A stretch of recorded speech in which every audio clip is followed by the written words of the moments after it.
Para sahabat, kali ini saya akan melakukan kaji pustaka sekaligus juga napak tilas. Ini ada buku tua sekali ini, judulnya Desa ya, ditulis oleh Sutarjo Kartohadikusumo. Ya, ini buku udah tua banget. Saya sebenarnya punya versi yang tahun 1984. Tapi saya cari tidak ada dan saya pinjam buku yang sudah tua ini di perpustakaan di kampus. Edisi pertama buku ini tahun 1953. Tapi ini yang saya ambil ini, yang saya baca ini edisi tahun 65. Ya, kalau yang pertama ini tahun 53 terbit di Jogja ya.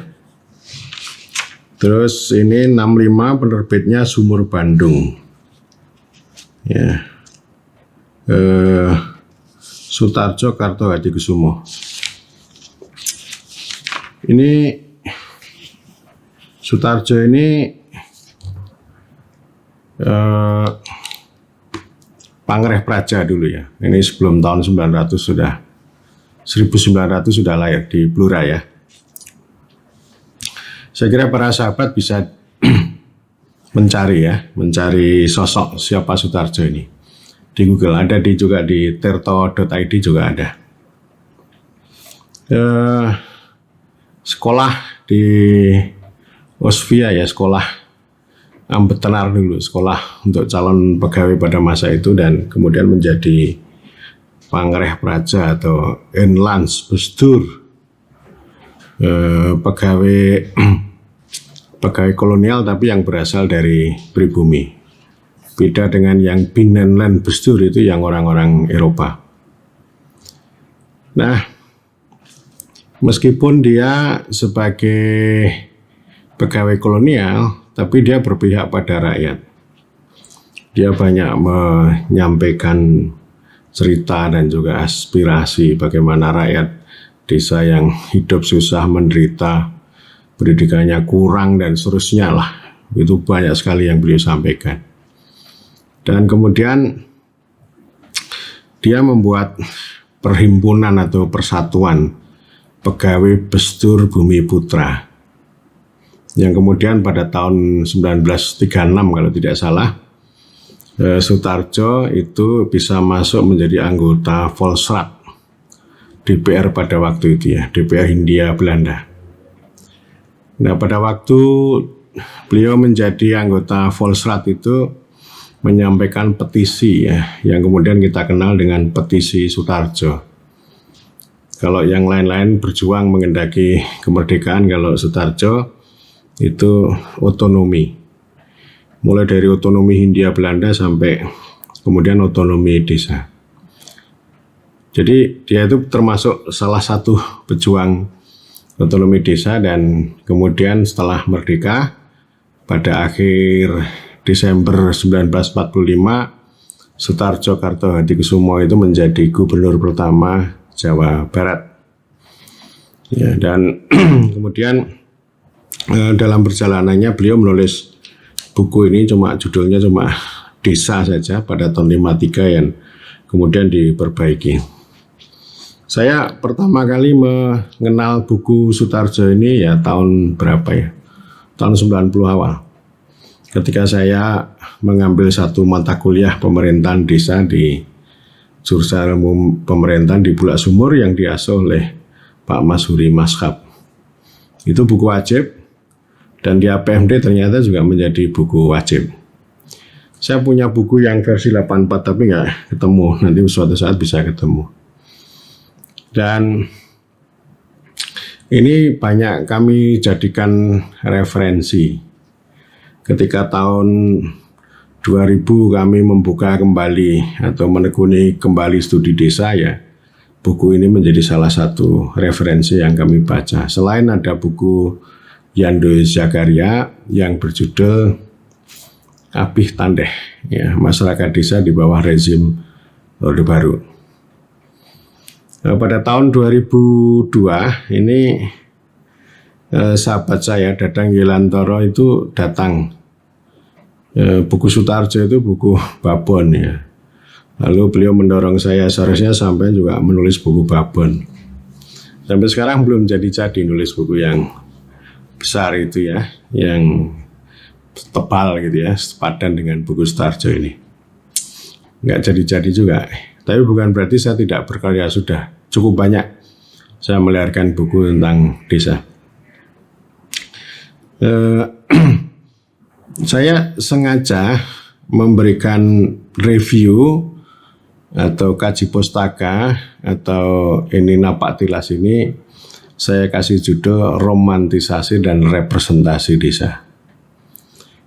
Mengapa itu romantisasi dan apa sih maksud romantisasi? Nah ini ada cerita ini. Pada tahun 2002 juga itu saya diingatkan oleh dua orang.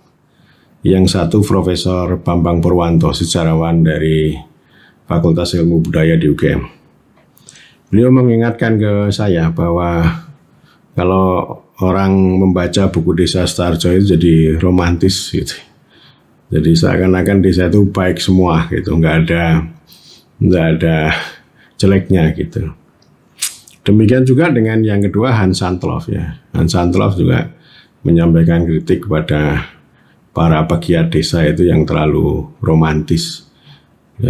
Romantis itu ya artinya ya kalau desa itu diberikan kekuasaan, kewenangan, uang itu semuanya akan baik. Jadi desa itu kondisinya baik-baik, kayaknya nggak ada masalah gitu.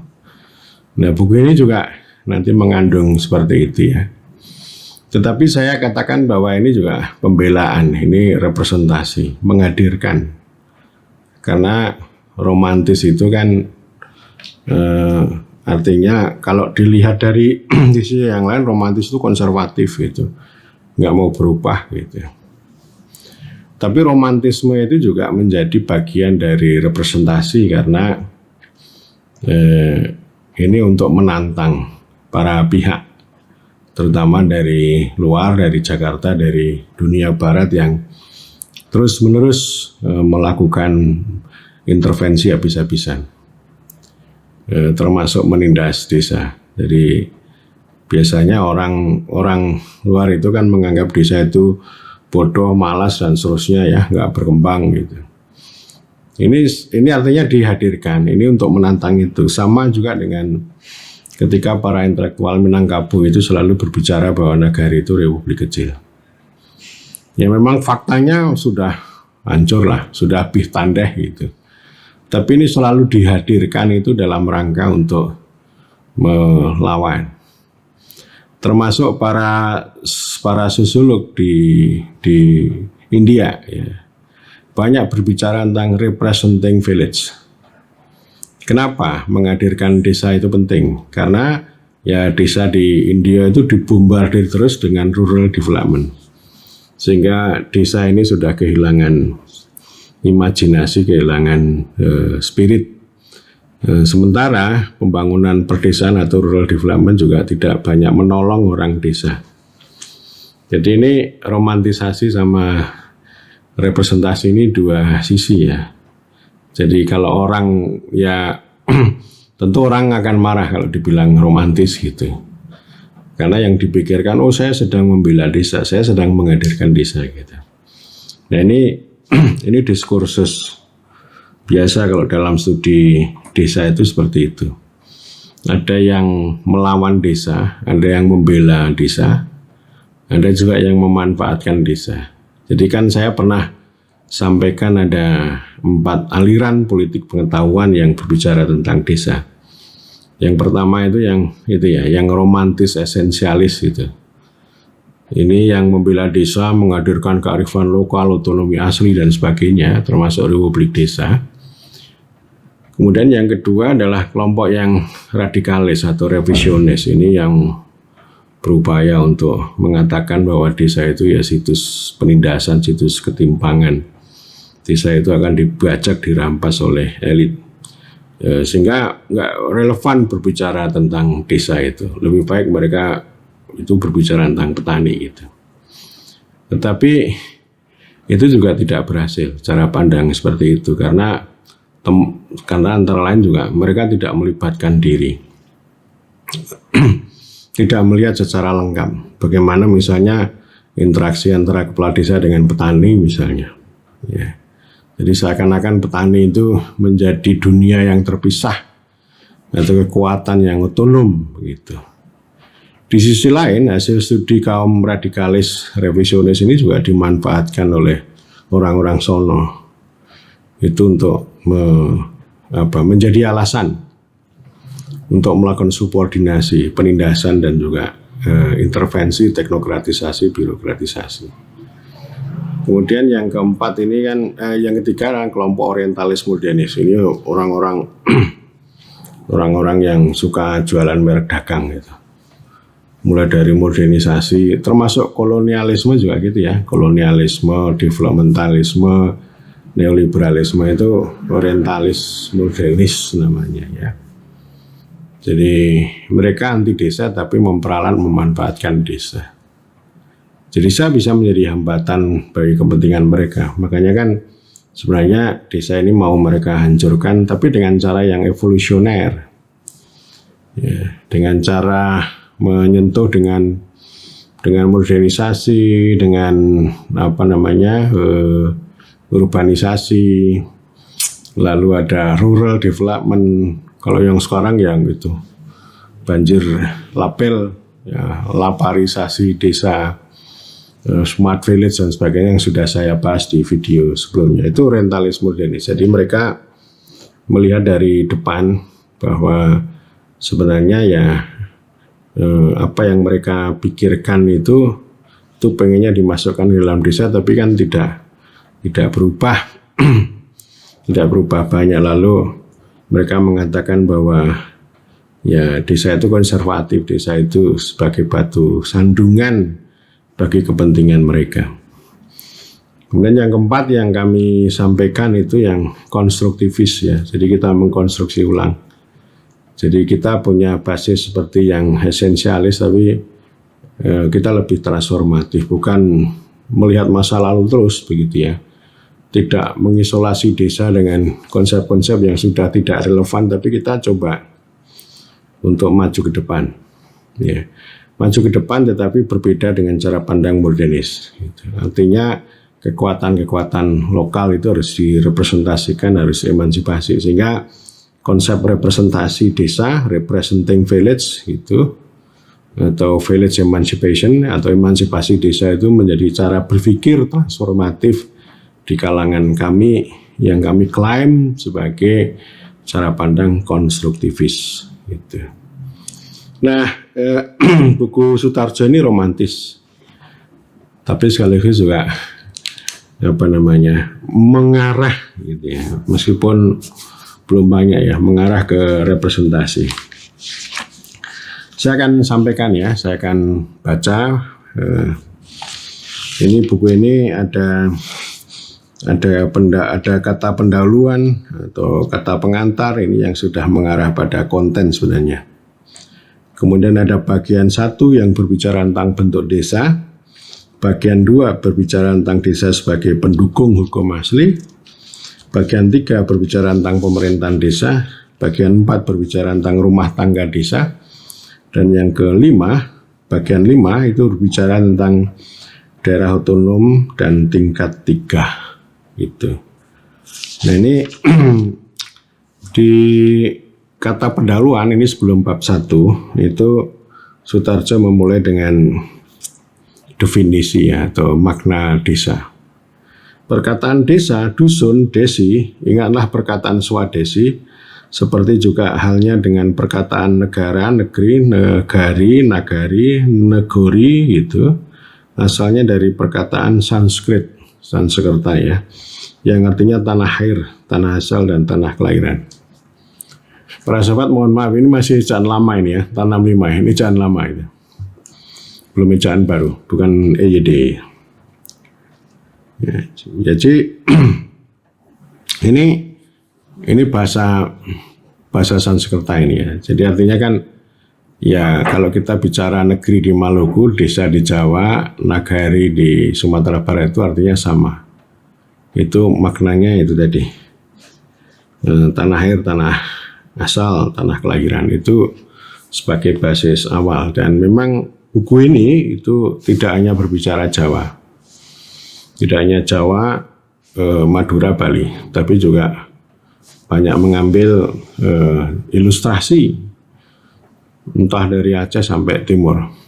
Saya juga menyebut ada Gampong, ada Nagari, ada macam-macam ya, yang begitu beragam di Republik ini gitu. Meskipun banyak sekali uraian tentang desa di Jawa, tetapi Sutarjo juga opening the window.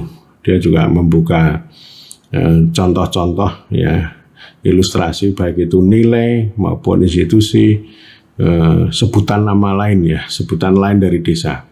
Mulai dari Gampong di Aceh sampai juga negeri di Maluku ya. Bahkan Sumba juga disebut, NTB disebut, Sulawesi disebut. Dan buku ini juga disertai ada foto-foto ya. Ada foto yang itu di Sumatera Utara ada, Sumatera Barat ada, kemudian di Sasak juga ada, macam-macam. Jadi ini memang buku ini kayak semacam mosaik gitu ya, mosaik desa yang begitu beragam. Meskipun base-nya atau basic pembicaraan buku ini itu yang lebih dalam itu berbicara tentang desa di Jawa gitu. Ini pengertian dasarnya secara sosiologis ya, artinya tanah air, tanah asal, tanah kelahiran. Nah memang Sutarjo tidak merunut ke belakang, jadi dia hanya berbicara tentang pengaruh Indianisasi terhadap Nusantara ya. Dan saya kira kata desa, kata desi ini ya abad-abad 14-an. Sutarjo tidak menarik ke belakang, bahwa sebenarnya kita sebelumnya sudah mengenal kata Wanua yang berbagai macam. Nanti lain kali saya akan berbicara tentang itu ya. Termasuk sahabat saya Anom Surya Putra itu sebenarnya juga sudah berbicara tentang nama-nama sebelum kita mengenal desa. Itu ada Wanua, ada Vanua, ada Binua, ada Banua gitu. Ya itu nanti akan saya bahas juga ya. Tentu antara lain mengacu pada buku yang ditulis oleh sahabat Anom Surya Putra. Kemudian di pendahuluan ini juga Sutarjo itu memaknai dimensi yang kedua, artinya desa bukan hanya sekedar tanah air ya, tetapi dia menyebut bahwa desa adalah kesatuan hukum. Seperti yang kita kenal sekarang dalam undang-undang itu kesatuan masyarakat hukum. Sutarjo mengatakan bahwa yang dinamakan desa ialah suatu kesatuan hukum atau badan hukum, atau kalau orang barat menyebut korporat ya. Jadi kalau ada istilah korporat itu berarti badan hukum, di mana bertempat tinggal suatu masyarakat yang berkuasa mengadakan pemerintahan sendiri. Jadi kesatuan masyarakat hukum yang memiliki pemerintahan sendiri, self government. Untuk bahasa lainnya ya self governing community. Masyarakat yang punya pemerintahan sendiri. Jadi ini ciri khas pemerintahan masyarakat. Lebih banyak itu dibentuk oleh masyarakat. Berbeda dengan pemerintah modern yang kita kenal sekarang ya. Itu adalah supreme authority dalam negara. Pemerintah negara Republik Indonesia gitu. Nah ini beda maknanya ya dengan desa. Desa itu juga punya pemerintahan, tapi pemerintahan yang itu milik masyarakat, dibentuk oleh masyarakat, ya masyarakat setempat itu. Ya evolusinya dari berkeluarga, bertangga, bermasyarakat, berdesa itu kan sudah bolak-balik saya sampaikan. Dan itu dalam ilmu pemerintahan juga dikatakan bahwa pemerintahan itu yaitu lahir setua ras manusia. Artinya orang berkumpul, bermasyarakat, berdesa itu juga menjadi cerita atau narasi mereka masyarakat lokal itu membentuk, menyelenggarakan pemerintahan tentu dengan cara mereka masing-masing yang kemudian kita kenal dengan hukum adat. Ya, saya kira desa di seluruh negeri ini semuanya adat. Meskipun ada orang mengatakan bahwa desa di Jawa sudah nggak punya adat, oh punya. Jadi kalau misalnya yang masih kita kenal sekarang tanah bengkok dan sebagainya itu kan ada juga itu. Desa terjadi dari hanya satu tempat kediaman masyarakat saja ataupun terjadi dari satu induk desa dan beberapa tempat kediaman sebagian daripada masyarakat hukum yang terpisah yang merupakan kesatuan-kesatuan tempat tinggal sendiri, kesatuan mana dinamakan pedukuhan, ampean, kampung, candilan, beserta tanah pertanian, tanah perikanan, darat, empang, tambak, tanah hutan, dan tanah belukar. Ya, jadi di unit desa itu ada ini ya, di bawah desa itu ada unit-unit yang lebih kecil. Besar desa itu berbeda-beda. Di pegunungan ia mempunyai daerah yang sangat luas, tanah ngare daerahnya biasanya kecil. Ya, di Madura desa-desa itu terjadi dari tempat tinggal kediaman kecil-kecil, tidak seperti di Jawa. Terjadi dari induk desa dan pedukuhan, dan oleh Belanda dulu disebut Tuindorp. Ya. Ini di bab pendahuluan sudah bicara seperti ini ya. Kemudian ini masih di pendahuluan di poin 2 ini Sutarjo menyampaikan tentang riwayat jadinya dan tumbuhnya desa. Bagi dia ini insting manusia ini. Ya seperti tadi saya katakan ya. Orang berkeluarga, berkumpul, bermasyarakat, berdesa, lalu yang paling tinggi bernegara ya. Nah itu kan evolusinya dari sana. Terus kemudian alasan-alasan membentuk masyarakat. 3 alasan pokok dari semula adalah pertama untuk hidup, yaitu mencari makan, pakaian, dan perumahan. Ya, kemudian yang kedua untuk mempertahankan hidupnya terhadap ancaman dari luar, dan ketiga untuk mencapai kemajuan dalam hidupnya. Jadi munculnya desa itu dimaknai punya tujuan itu. Ya. Ini masih di bab pendahuluan gitu. Dan ini dia sudah membuat cuplikan ya. Ada desa itu yang bersifat teritorial, nanti di bab berikutnya sudah akan dibahas juga. Teritorial dan genealogische Rechtsgemeinschaften gitu ya. Jadi desa itu ada yang bersifat teritorial, ada yang bersifat genealogis. Dan yang tidak kalah penting bahwa desa itu lahir karena masyarakat membutuhkan peraturan. Jadi desa itu punya peraturan lokal. Oke. Ini di pendahuluan, terus kemudian di balik peraturan juga ada tata krama, ada tata susila, ada norma, ada etika, ada bahasa, ada nama, identitas, ada budaya, ya itu desa itu begitu. Kemudian punya teknik juga gitu ya. Ada teknik perumahan, teknik pengairan, teknik jembatan, teknik pertanian, teknik perahu, ilmu pengetahuan juga ada, perhubungan, kepercayaan agama dan seterusnya ya. Jadi desa itu dulu ya sudah seperti itu kata Sutarjo gitu ya.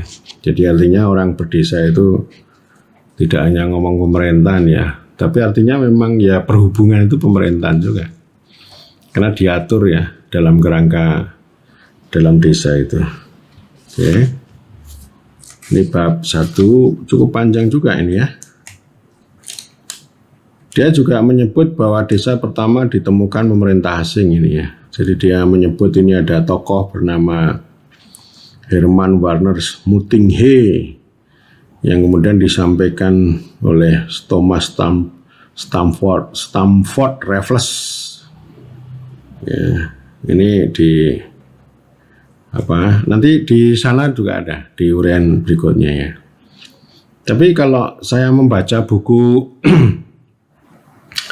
Dos Kahen ya, Nasionalisme dan Revolusi Indonesia itu Itu pada tahun 1600-an itu sudah ada kok proses proses sewa menyewa desa itu. Jadi perlawanan Sultan Agung di Mataram dengan VOC di Batavia. VOC membela para bupati di bagian utara sana, di Pantura ya. Mereka kan melawan Sultan Agung karena Sultan Agung juga agak menindas mereka. Nah, atas itu lalu VOC itu dapat konsesi banyak desa, lebih dari 1000 desa di Pantura. Dan atas itu VOC lalu menyewakan desa-desa itu kepada Cina. Ya, ini kemudian kedudukan Cina itu tambah kuat ya. Pada waktu J.P. Kun gitu ya, itu musuh besar ya, Jan Peterson Kun itu musuh besar Sultan Agung. Jan Peterson Kun itu mengatakan begini, tidak ada bangsa di dunia ini yang loyal kepada kita kecuali Cina gitu. Nah, dari buku itu sebenarnya penyewaan desa sudah ada, artinya VOC itu kan sudah menemukan desa ya. Tentu menemukannya bukan dalam pengertian pemerintahan seperti yang disampaikan oleh Mutinghe kepada Raffles ini. Tapi ada unit-unit ya, ada unit-unit kehidupan yang kemudian itu disewakan lagi kepada golongan Chinese gitu. Nah, ini di bab pendahuluan juga disebut ada jumlah desa. Ini ada sedikit tabel sederhana, ini pada datanya pada tahun 1955. Ini ada totalnya 46.604. Ini di Jawa Barat ada 3.662, Jawa Tengah 8.085, Jawa Timur 8.206. Jadi ini yang paling banyak ini, Jawa Timur ya. Nah, ini dia bedakan tahun 1926 ya. 1926 itu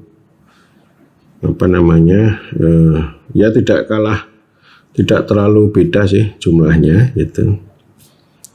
Tapi ini penambahan itu dari tahun dibanding 55 antara 26 sampai 25 ini kan tambah nih jumlah desanya. Tapi Sutarjo bilang begini, bahwa itu bukan disebabkan pembentukan desa baru, melainkan lantaran pembatalan penggabungan desa di zaman pemerintah kolonial ya. Jadi dibatalkan. Dan Sutarjo mengatakan bahwa ini merupakan satu bukti bahwa penggabungan desa itu tidak disukai oleh rakyat. Ini poinnya ya, penggabungan ini yang dulu pernah dicoba oleh kolonial tapi ditolak oleh rakyat itu ya. Sehingga lalu dikembalikan. Oke. Masih di bab pendahuluan, Sutarjo mengatakan bahwa tidak semua desa adalah daerah hukum. Menurut dugaannya belum dapat dipastikan apakah semua desa yang masuk jumlah itu adalah benar-benar masyarakat yang memenuhi norma-norma bagi suatu daerah hukum yang dinamakan desa. Hingga ini dia membuat satu kriteria ya.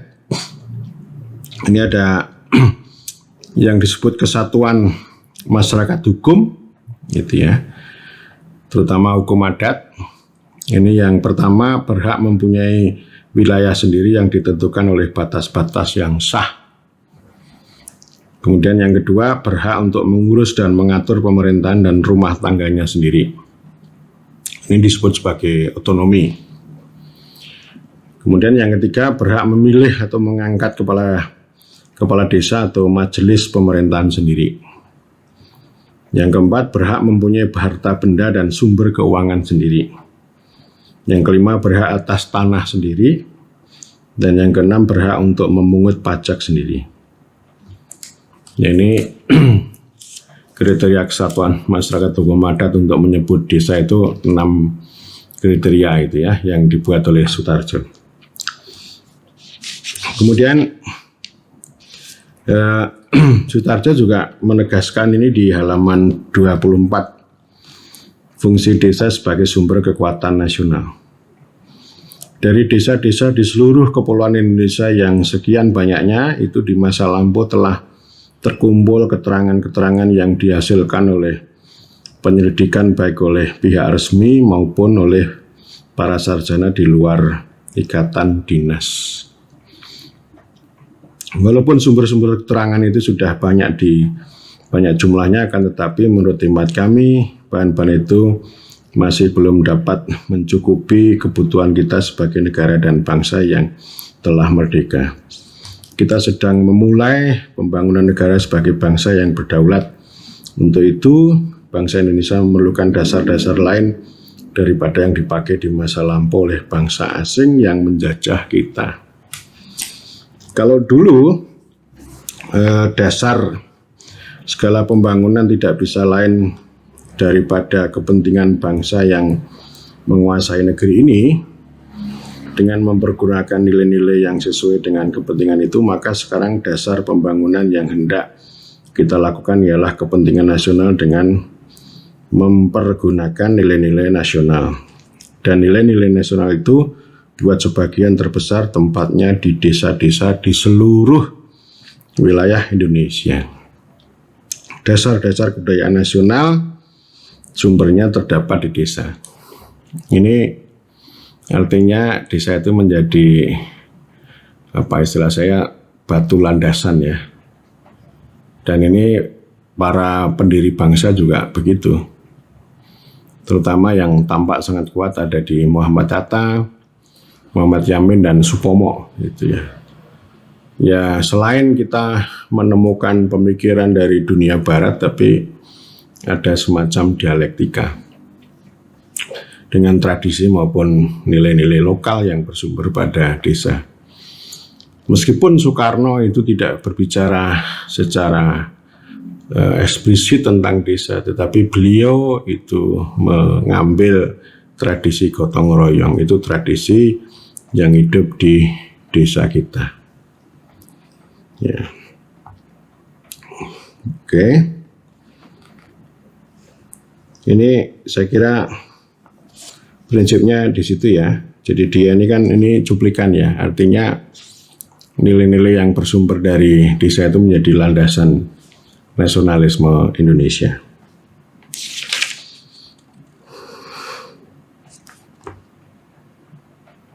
Oke, dan ini di halaman 26 Sutarjo juga membicarakan tentang sintesis antara kedudukan desa dan kedudukan negara.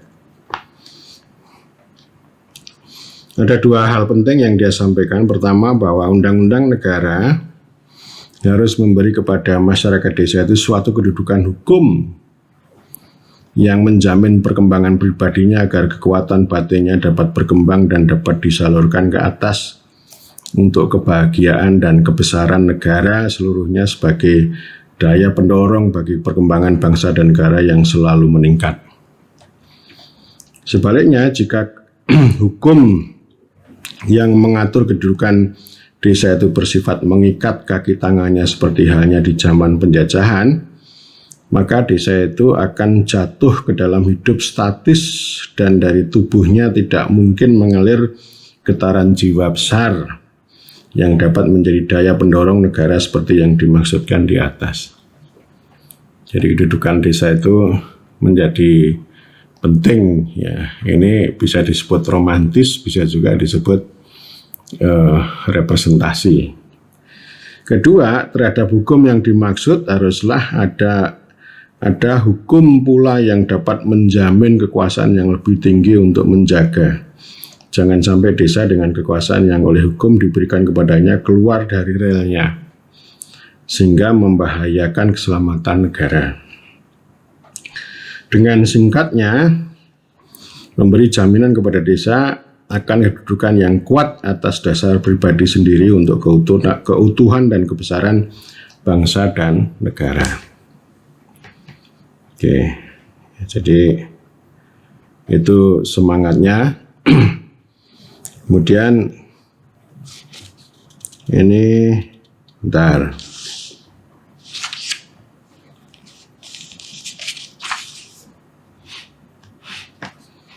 Di halaman 29 ini banyak sekali sih. halaman 1029 Sutarjo, desa itu bangunan asli atau bangunan asing atau asli gitu. Ini nanti juga akan saya bahas perdebatan itu. Ada banyak ilmuwan yang berbicara tentang itu. Salah satu tokoh penting yang mengatakan bahwa desa itu adalah konstruksi kolonial adalah Jan Breman. Itu yang kemudian sering disebut sebagai kaum revisionis yang anti romantisme itu. Ya. Dan tentu saja Sutarjo itu membela bahwa desa itu asli. Meskipun itu dikonstruksi terus-menerus oleh kolonial gitu, tapi desa itu punya asal-usul, punya genealogi, punya sejarah yang asli. Ya. Oke. Ini di sini diuraikan cukup panjang lebar ini. Dia banyak mengkritik ya peraturan yang dibuat oleh kolonial. Jadi Sutarjo mengatakan membela desa karena pada umumnya ya desa itu dianggap bodoh, tidak siap. Jikalau ada orang-orang terkemuka di kalangan pemerintah mengatakan persis seperti di zaman Belanda bahwa rakyat di desa itu belum masak buat menerima hak otonomi, ucapan itu hanyalah menunjukkan bahwa mereka sama sekali tidak mengenal desa itu dan tidak mengerti apa arti perkataan otonomi. Sebaliknya, daripada ucapan tadi dengan lebih beralasan, kami dapat mengatakan bahwa yang paling berpengalaman dalam melakukan hak otonomi sebenarnya adalah rakyat desa. Sebab sebelum ada kekuasaan raja dan pemerintah asing, desa sudah otonom penuh. Hanyalah otonomi itu tingkat materinya dan caranya mengerjakan memang sangat sederhana kalau dilihat dengan kacamata modern. Akan tetapi ini bukan salah mereka. Yang dikata pemerintah kebangsaan pada suatu ketika tertarik hatinya untuk memberi hak otonomi yang modern kepada masyarakat desa, dapatlah dipastikan bahwa otonomi itu akan dapat berjalan dengan lancar asal cakap yang memimpin di pusat. Ini representasi menghadirkan ya, karena memang dari dulu ya jadi objek gitu. Sama ketika saya berbicara di video modernisasi itu kan ada pengakuan ya bahwa sudah lama desa itu hanya jadi objek. Kalau jadi objek berarti kan diatur-atur terus, diperintah-perintah terus, tidak dipercaya sehingga tidak ada otonomi gitu. Dan ini saya kira sama. Ketika tahun 99 digelar otonomi, orang pusat mengatakan daerah tidak siap begitu. Lalu sama ketika desa mau otonomi ya desa tidak akan siap, begitu terus. Itu argumen kolonial. Kalau mengatakan yang di bawah itu tidak mampu, tidak siap itu ya supaya kekuasaan itu ada di tangannya, tidak mau membagi kekuasaan. Oke. Terus kemudian ya, Sutarjo juga highlight tentang reaksi rakyat kalau hak-haknya itu dilanggar. Perlu kami peringatkan kejadian-kejadian di masa pemerintahan Belanda, waktu pemerintah itu dengan segala maksud yang baik hendak memperluas hak otonomi desa menurut paham dan memakai sistem barat yang pada hakikatnya adalah merupakan suatu perkosaan otonomi desa.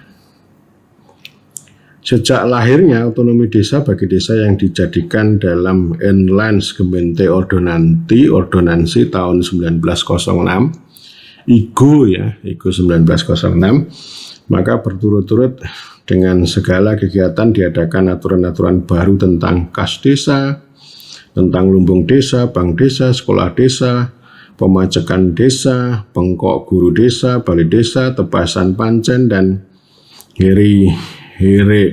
herendiensten, pajak bumi, 1001 aturan berkenaan dengan mengatur, mengurus, memelihara, menjaga keamanan hutan, yang kesemuanya itu menimbulkan satu akibat, yaitu menambah beban rakyat berupa uang dan tenaga. Ya memang agak berbeda kalau sekarang ini proyek ya, tapi sama sebenarnya, banyak aturan. Padahal sekian banyak aturan tadi kebanyakan tidak saja tidak dimengerti oleh rakyat desa, akan tetapi juga sangat dapat disangsikan akan faedahnya bagi rakyat desa. Malah sebagian besar nyata-nyata sangat bertentangan dengan kepentingannya dan melanggar hak-hak asasinya.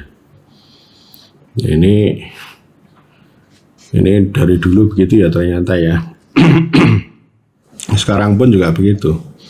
Tapi yang ngatur itu kan nggak tahu apakah nggak sadar atau memang sengaja ya, karena juga ada alasan bahwa tadi karena nggak mampu, nggak siap gitu, atau bahkan suka menyolong, nyuri gitu, makanya banyak diatur sebagian rupa gitu, yang susah dimengerti.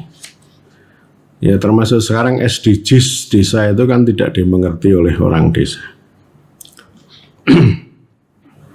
Sebagai akibat daripada aturan-aturan yang tidak disukai oleh rakyat, akan tetapi dipaksakan kepadanya secara perintah halus dan perintah keras, maka kita masih belum lupa bahwa di daerah Kabupaten Blora lahir gerakan semata-mata bersifat nasional yang dipimpin oleh seorang penduduk Kawedanan Randu Blatung bernama Surontiko alias Samin.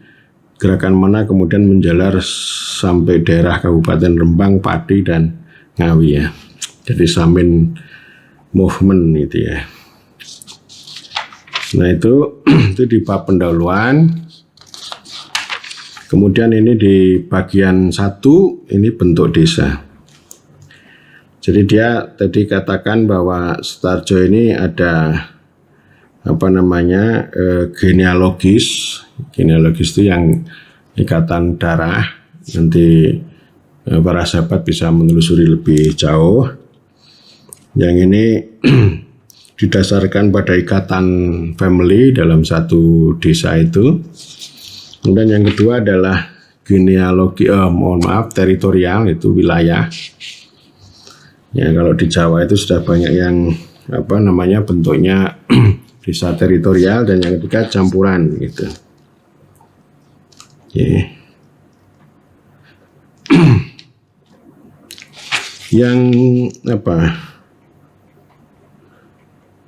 Yang genealogis itu suku adalah satu-satunya kesatuan hukum yang memegang kekuasaan dan jarang memegang hak.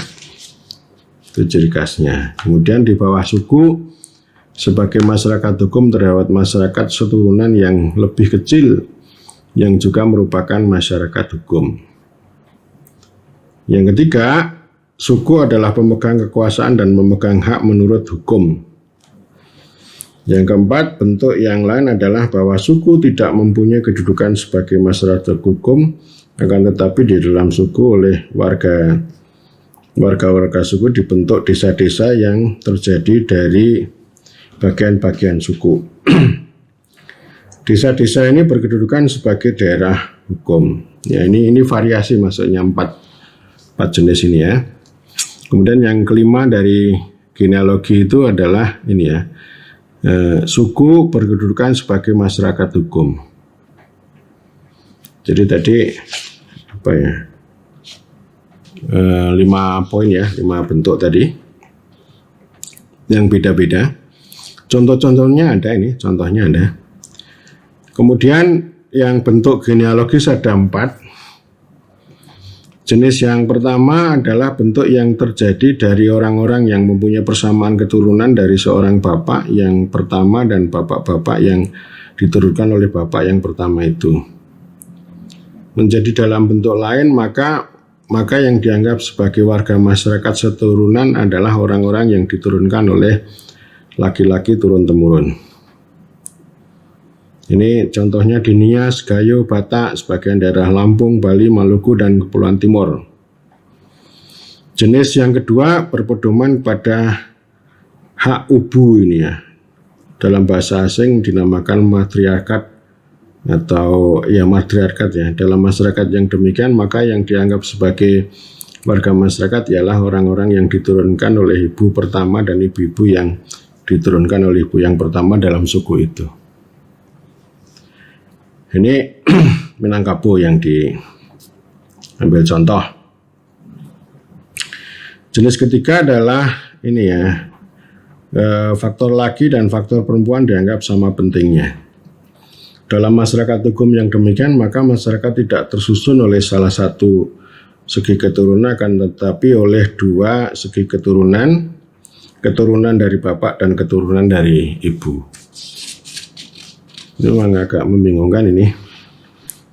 Yang keempat, jenis bentuk genealogis yang keempat adalah suatu aturan yang memungkinkan bahwa seorang anak bisa masuk kerabat bapak maupun kerabat ibu.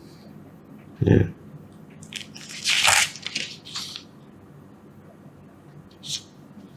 Sorry, yang tadi ini genealogis ya. Jadi tadi yang mohon maaf ya. Jadi tadi yang pertama yang 5 itu bentuk genealogisnya, terus tadi 4 jenis ini namanya apa ya? Desa genealogis itu ada 4 jenis ya, berdasar pada keturunan. Nah kemudian yang tipe yang kedua ini yang teritorial ya, yang desa teritorial. Daerah hukum teritorial terjadi atas sukarela warga masyarakat sendiri untuk bertempat tinggal pada suatu tempat atas dasar kepentingan bersama. Bagaimana terjadinya desa-desa teritorial itu telah diterangkannya. Ya, ini ada 3 jenis yang teritorial.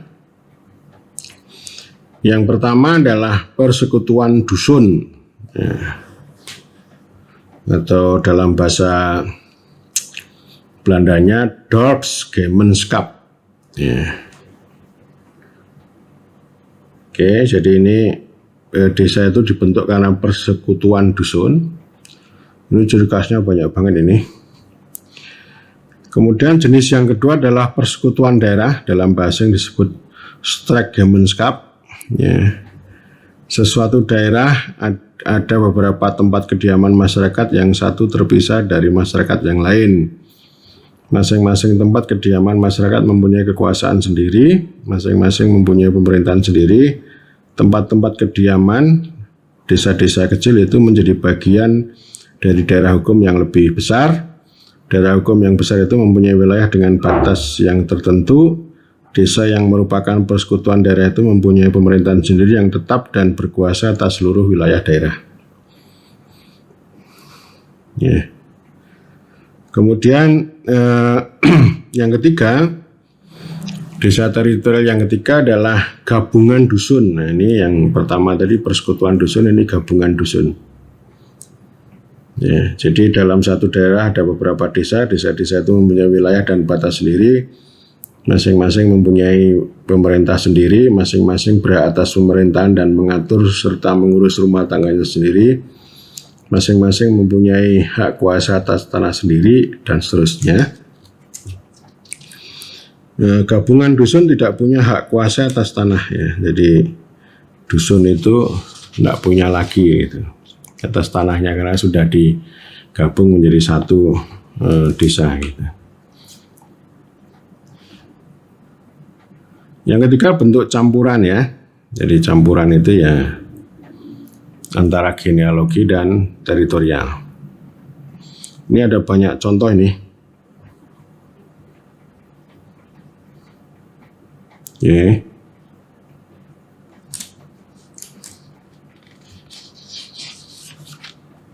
Bentuk desa.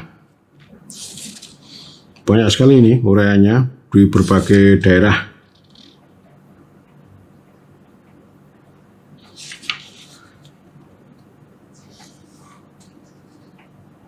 Ingat ya tadi ya, persekutuan dusun, persekutuan daerah, gabungan dusun. Banyak sekali nih.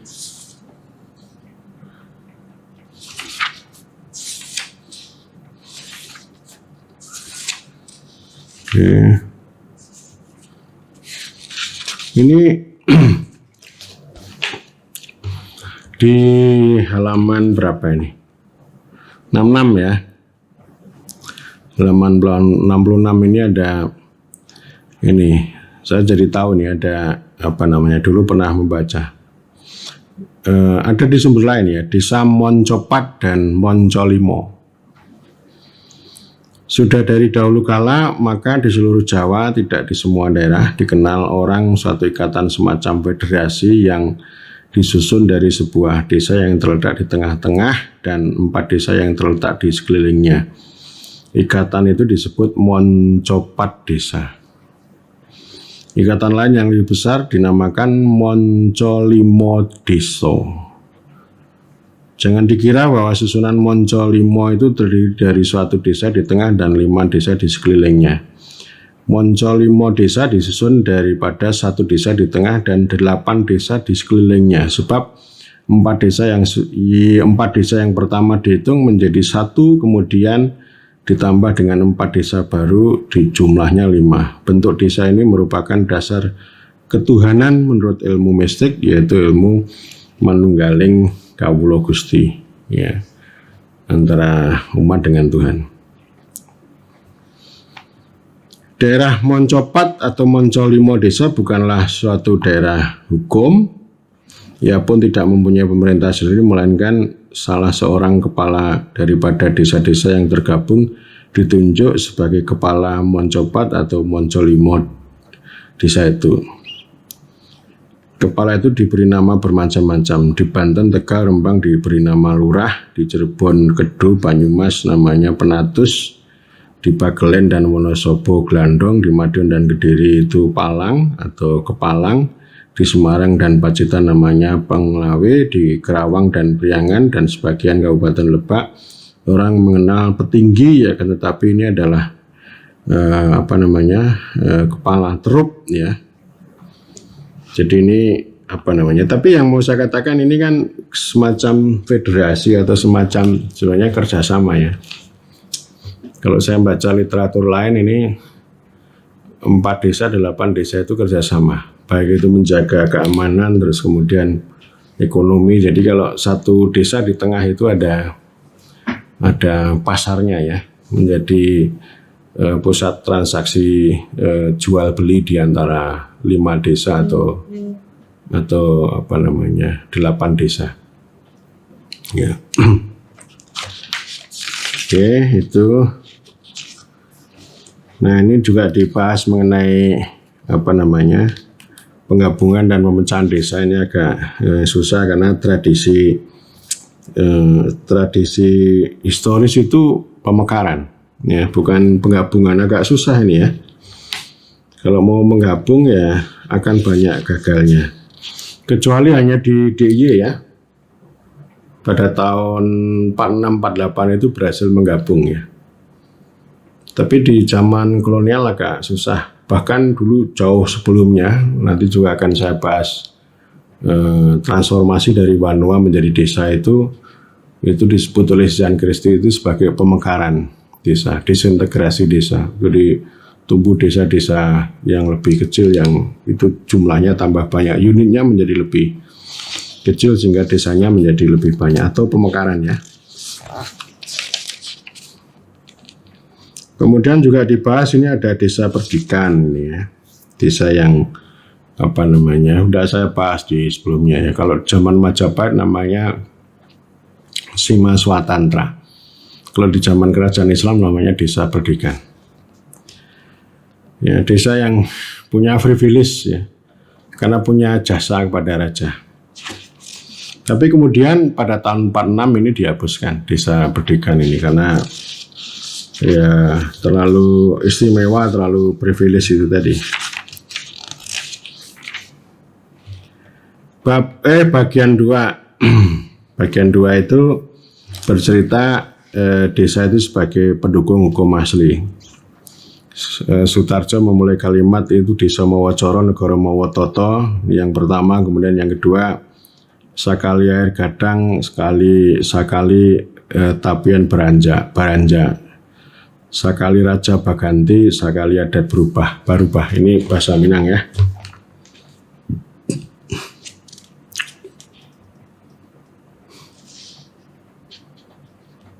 Oke. Ini apa namanya?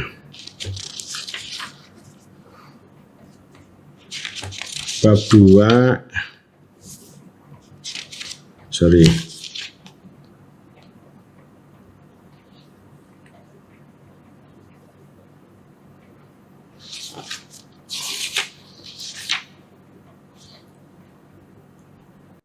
Di bagian 2 ini, Sutarjo menempatkan desa itu dalam kerangka dualisme antara hukum kolonial, hukum positif, hukum negara dengan hukum asli ya. Hukum asli itu hukum adat. Dan Sutarjo ini termasuk yang satu aliran dengan Van Vollenhoven, ya, penemu hukum adat. Itu ya, meskipun kelompok revisionis seperti Jan Breman itu kan mengkritik habis-habisan terhadap Van Vollenhoven itu. Ada juga orang yang mengatakan kalau desa itu dikungkung dengan hukum adat itu artinya tidak akan ada perubahan dan kemajuan. Tapi Sutarjo mengambil posisi membela hukum hukum asli, termasuk membela Van Vollenhoven gitu. Karena itu saya sebut sebagai kelompok esensialis romantis. Yang menarik ini ya, adapun hukum asli itu menurut anggapan bangsa Indonesia di Jawa merupakan dua perbedaan yang tersimpul dalam gambaran yang diberikan oleh peribahasa Jawa yang kami kutip di atas, yaitu Desa Mawa Cara Negara Mawa Tata. Maksudnya hukum itu di negara, di kota, diatur, ditata oleh raja. Ia lahir dan tumbuh atas kehendak raja yang berganti-ganti. Di desa, hukum itu lahir dan tumbuh menurut coro, adat, kebiasaan, pendek menurut keadaan. Menjadi ia tidak dibikin orang yang tertentu, melainkan diadakan menurut kebutuhan oleh keharusan yang terasa oleh masyarakat sendiri. Dalam istilah modern, maka hukum itu dapat disebut sebagai hukum yang demokratis. Pendapat di atas rupanya tidak hanya terdapat di Jawa saja, di luar Jawa, misalnya di Minangkabau, ada pepatah yang menyatakan kebenaran daripada sebagian peribahasa Jawa tadi. Tetapi terang maksud untuk dengan sengaja tidak menyatakan bagian yang lain. Ya. Jadi itu prinsipnya, dan kemudian ya tadi ya intinya supaya dibedakan. Negara ya seperti saya ya, tata negara sama cara desa itu hal yang bisa dibedakan. Artinya tata negara tidak bisa dipaksakan masuk ke dalam cara desa. Lalu caranya bagaimana? Ya intinya pemerintah itu membuat tujuan dan kemudian caranya itu ya biarkan dilakukan oleh desa. Yang penting tujuannya bisa dicapai. Bukan tujuan lalu diatur sedemikian rupa lalu dipaksakan di desa supaya desa itu tinggal mengerjakan. Itu ya. Itu akan jadi masalah serius gitu ya sampai sekarang, sehingga desa ini kan posisinya begini ya, lemah ya tidak, kuat juga tidak, ya, mati tidak, hidup sehat kuat juga tidak ya, jadi mengambang terus gitu. Sutarjo juga menyampaikan begini ya, jadi kalau dia ngomong desa itu ada prinsip kesatuan masyarakat dan ada pemerintahan desa. Itu 2 poin itu ya. Dan ini terikat, 2 poin ini terikat atas dasar 3 ikatan. Ikatan antara manusia dengan alam, ikatan antara manusia dengan manusia, ikatan antara manusia dengan Tuhan. Ini kalau Bali disebut Trihita Karana ya. Ada parahyangan hubungan manusia dengan Tuhan, ada palemahan hubungan manusia dengan alam, ada pawongan hubungan manusia dengan manusia, atau disebut yang satu spiritual order, yang kedua adalah ecological order, yang ketiga adalah social order. Jadi desa itu punya makna di situ. Oke. Sehingga kalau kita bicara tentang kepentingan masyarakat itu atau kewenangan lokal, itu akan selalu ngomong social order dan terutama ecological order itu. Apalagi kalau masyarakat adat itu sangat kuat ikatannya dengan alam. Ya. Tapi kemudian oleh para sarjana disebut sumber daya alam. Jadi alam itu sebagai capital. Tapi kalau orang desa, orang adat, masyarakat adat, ya alam itu adalah life, alam adalah kehidupan mereka. Ya, jadi ya kehidupan dan penghidupan. Terus, nah ini banyak nih uraiannya, 3 ikatan tadi, yang itu menggambarkan semacam ini ya, suasana kebatinan. Nggak bisa diukur dengan ukuran-ukuran statistik gitu ya, dengan indikator itu nggak bisa. Tetapi itu ya suasana kebatinan.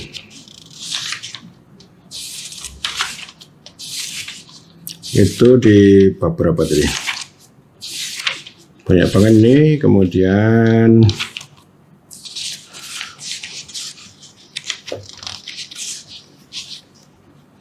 bab 3 bicara tentang pemerintahan desa. Ya, ini ada kekuasaan eksekutif di tangan seorang kepala desa atau di tangan beberapa orang bersama. Oke. Kemudian juga ada rapat desa, ada rembuk desa, ya ini yang ciri khasnya musyawarah mufakat, ini yang ditekankan di seluruh desa atau nama lain di seluruh negeri punya tradisi seperti ini. Rapat desa, rembuk desa, musyawarah desa, kerapatan adat, kombongan, paruman, dan sebagainya. Ini semacam institusi kayak legislatif ya, ya majelis sama konsil ya. Yang ini membuat semacam legislasi atau peraturan gitu.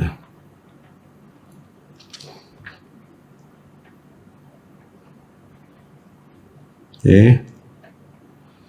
Jadi ini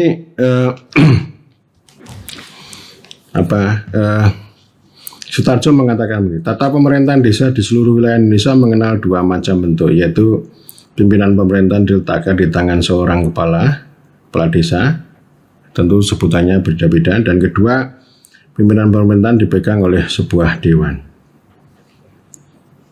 Ya misalnya kalau di di negeri di Maluku ya, ada raja, ada saneri besar, ada saneri kecil. Saneri besar itu ya musyawarah gitu. Jadi kayak musyawarah desa, terus ini ada semacam kecilnya itu kayak semacam konsel gitu. Artinya keputusan itu tidak dibuat sendiri oleh kepala desa gitu. Tapi inklusif gitu ya. Ya ada kesemestaan. Jadi tidak monolitik gitu. Kalau di Jawa kemudian ada istilah monolitik itu ya karena udah dipotong-potong itu, apalagi termasuk di zaman kolonial. Zaman Orde Baru juga gitu, yang kemudian dikenal kepala desa itu sebagai penguasa tunggal. Kemudian ada ini ya, ada pemerintah desa, ada Dewan Morokagi, orang-orang tua gitu. Kayak semacam ya penasihat, pertimbangan, bahkan juga punya fungsi-fungsi peradilan gitu. Ini orang-orang yang dihormati oleh kepala desa. Kemudian juga ada rapat desa, ada warga desa gitu. Ya, ini ada rapat desa ya.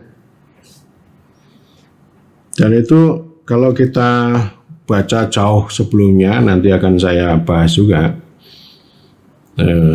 sejarah sebelum desa ya. Itu ada ya, jadi semacam forum bersama gitu ya.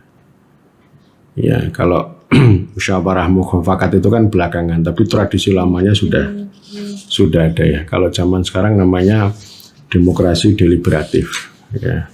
Permusyawaratan. Oke. Di sini juga ditegaskan oleh Sutarja ya, pembuat undang-undang adalah rapat desa. Jadi rapat desa itu yang membuat undang-undang.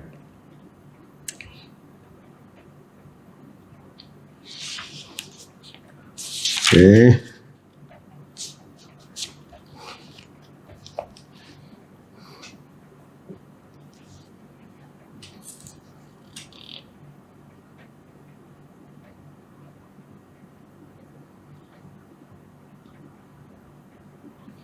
Ini juga dibahas makna musyawarah mufakat. Ya, sama dengan berunding. Artinya mempertimbangkan bersama untuk mencapai titik persetujuan.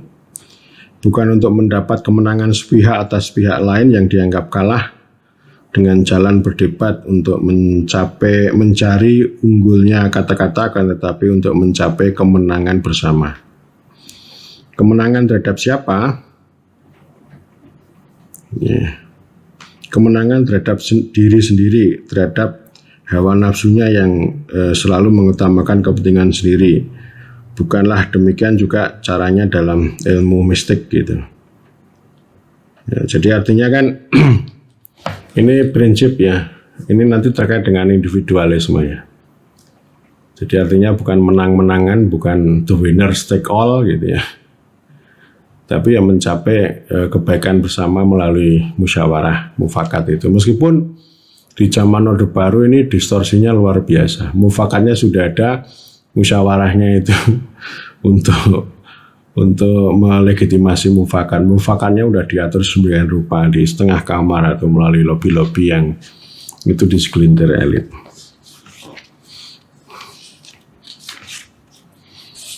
Ya.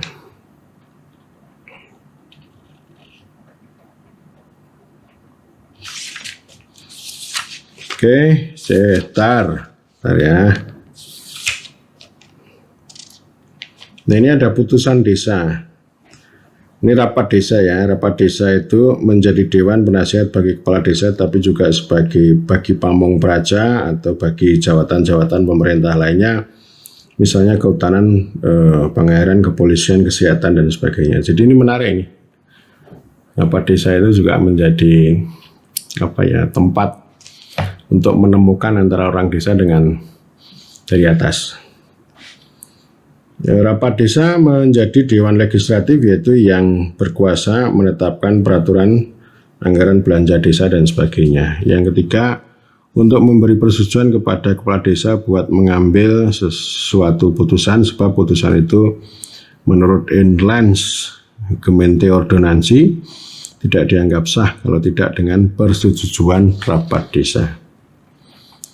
Gitu. Kemudian juga ada putusan desa, lalu ada peraturan desa. Oke.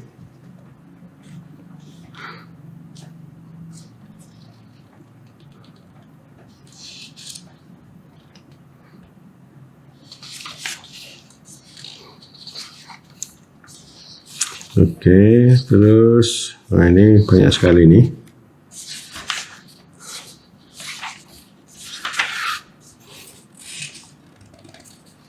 Kemudian juga berbicara tentang kewajiban ya. Jadi selain ada kewenangan, hak kewenangan, kepala desa itu dan parentah desa atau perangkat desa itu punya kewajiban. Ya. Mengurus rumah tangga desa,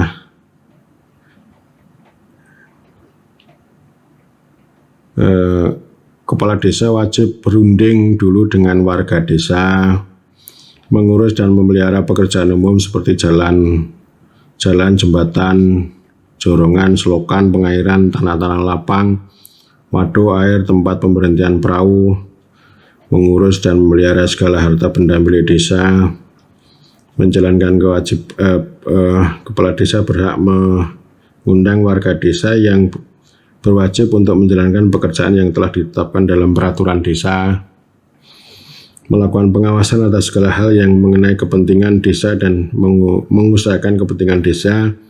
Kepala desa mewakili desanya di dalam hal yang berdasarkan hukum dan tidak berdasarkan hukum. Kepala desa bertanggung jawab atas segala kerugian yang diderita oleh desa disebabkan oleh kesalahannya, baik yang disengaja maupun yang disebabkan oleh kelengahannya. Ya. Oh, masih banyak lagi ya. Oke. Nah, ini kalau dulu memang strukturnya banyak banget ini. Struktur desa ini. Ada wakil kepala desa, ada dukuh, ada kebayan, ada pegawai pengairan, pengurus hutan. Di Aceh juga gitu ya, strukturnya banyak sekali. Ada kepala angon, pengurus jalan, pengurus pajak, mudin, kapetengan, juru tulis, guru sekolah desa, pengurus bank desa, pengurus lumbung desa.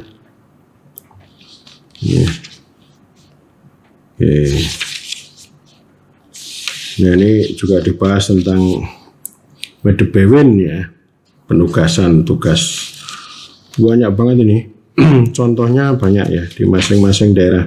Jadi masuknya tugas pembantuan dari pemerintah pusat yang masuk ke desa. Jadi selain ada otonomi di rumah tangga desa juga ada Medebewin, diceritakan di sini juga ya.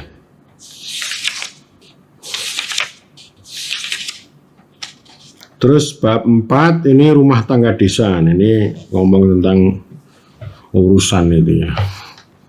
Ini luas banget nih.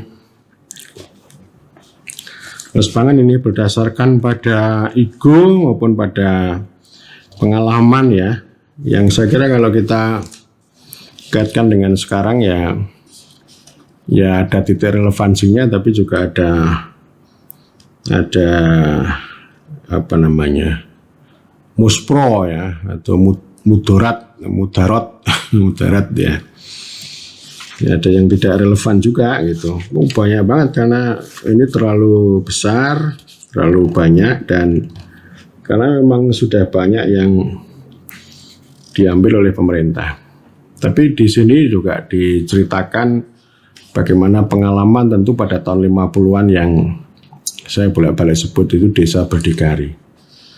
Jadi desa mengurus hewan, mengurus pertanian, mengurus air, termasuk mengurus sekolah desa gitu, mendirikan ya. Dulu kan saya udah bolak-balik saya sampaikan bahwa rata-rata sekolah dasar di Jawa ini dibangun, didirikan, dikelola, diatur oleh desa dulu ya.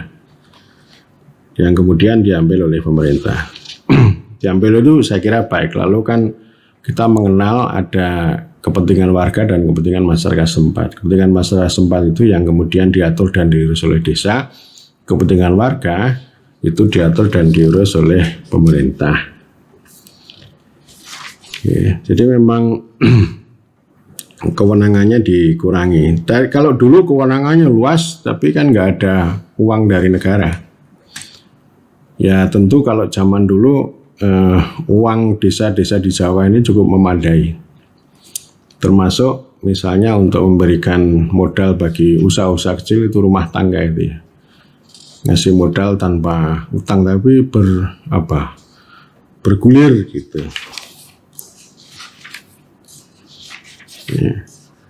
Ya ini ngomong harta benda, hak atas tanah gitu ya. Jadi desa itu punya tanah gitu. Tapi kalau seterusnya kalau desa-desa di luar Jawa lahannya luas tapi nggak punya tanah gitu. Itu kan tanah adat itu yang belum bisa disatukan dengan desa yang direkonstruksi atau dibentuk oleh pemerintah.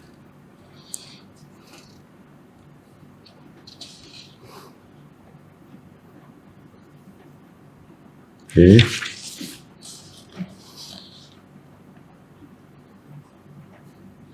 Ini ada hak ulayat itu ya. Jadi kalau bisa lekat seperti nagari itu bagus ya. Antara adat sama desa itu kan jadi satu gitu. Kalau di tempat lain kan tidak. Sehingga ulayat ya ada ulayat nagari, ada ulayat kaum, ada ulayat adat gitu. Ini variasinya luar biasa ini mengenai pengelolaan tanah. Ya. Ini juga dibahas tentang penghasilan. Ini kalau dulu ya berpenghasilan desa itu lama-kelamaan kan semakin hilang ya. Ini misalnya seperti pasar ya, kalau zaman tahun 50-an kan desa itu punya pasar, punya pendapatan pasar. Tapi lama-kelamaan kan pasar itu diambil oleh pemerintah. Sekarang diperintahkan oleh undang-undang desa supaya dikembalikan ke desa, tapi kan susah gitu. Ya. Yeah.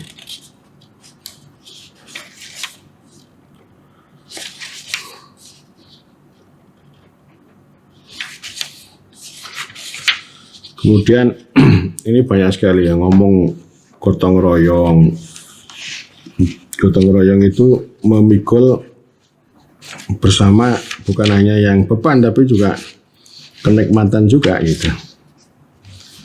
Ya, jadi ini kan karena dulu desa berdikari ya mau tidak mau begitu, tapi intinya hampir sama ya, anti individualisme. Jadi kalau orang desa tidak mau gotong royong maka itu kena sanksi sosial. Jadi individualis kalau orang nggak mau gotong royong itu, artinya sukanya menyendiri gitu.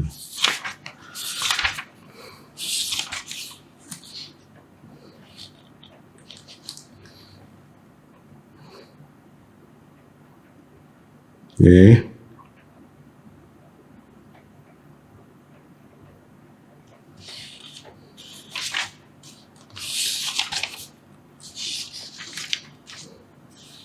Di bagian 5 Sutarjo berbicara tentang daerah otonom tingkat 3. Tapi yang beliau maksud daerah otonom tingkat 3 itu bukan desa, melainkan kawedanan gitu ya.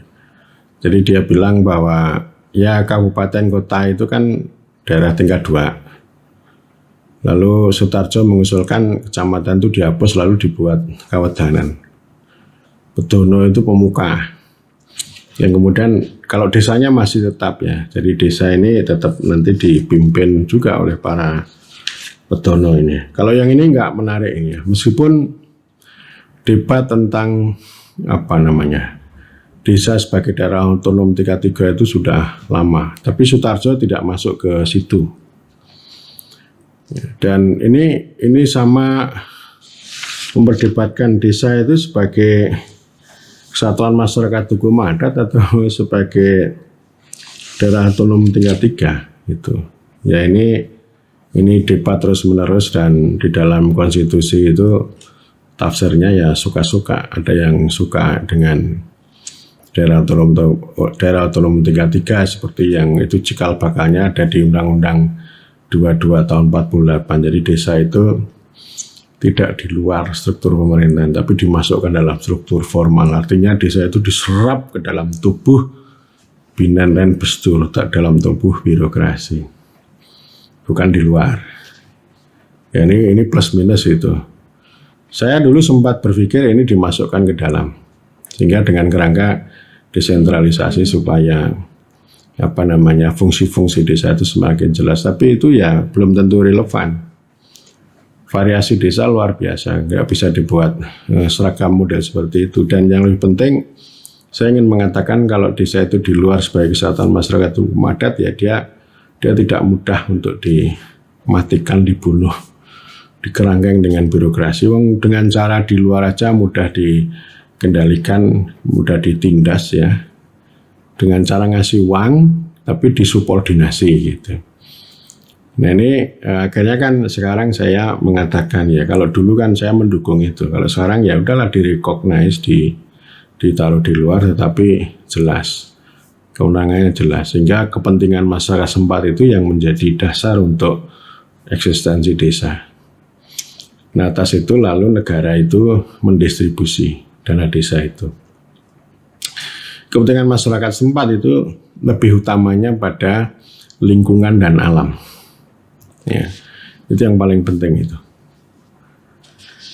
Ya, saya kira kalau ini kita bicara daerah otonom 33 yang di sini ini yang disampaikan oleh Sutarjo ini banyak banget nih jenis-jenis urusannya, itu kurang begitu relevan untuk disampaikan atau dibahas pada konteks sekarang. Meskipun tentu masih ada orang yang berupaya untuk memperjuangkan desa itu ditarik ke dalam menjadi birokrasi itu. Karena menurut dia kalau di luar ini namanya pemerintahan palsu.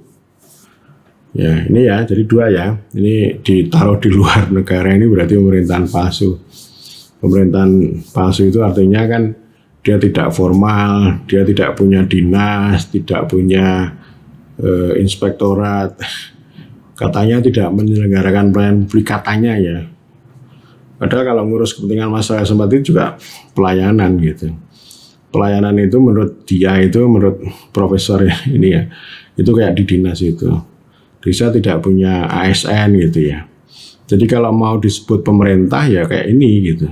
Nah, lalu saya katakan yang palsu itu bukan pemerintahan desa, tapi pengetahuan Anda tentang pemerintahan itu yang palsu. Pemerintahan itu kan macam-macam. Jadi artinya sama dengan ayam itu kan macam-macam. Ada ayam kampung, ada bekisar, ada cemani, ada ayam macam-macam. Orang tidak bisa mengambil satu jenis ayam untuk mengatakan bahwa ayam yang lain itu bukan ayam.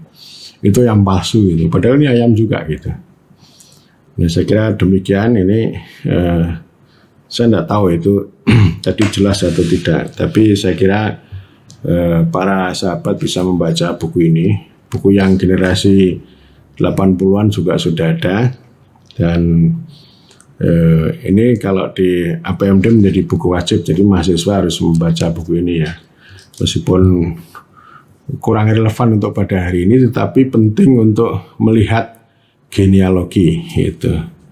Ya penting kalau kita mau membela, menghadirkan, merepresentasikan, itu penting membaca ini. Jadi esensialismenya, romantismenya perlu dikritisi, tetapi poin kita bahwa pemihakan itu penting untuk melihat histori. Ya, ini paling tidak buku ini ada dimensi pemerintahnya, sejarahnya, sosiologisnya, sehingga kita bisa gunakan untuk belajar untuk kepentingan pada hari ini. Matur nuwun.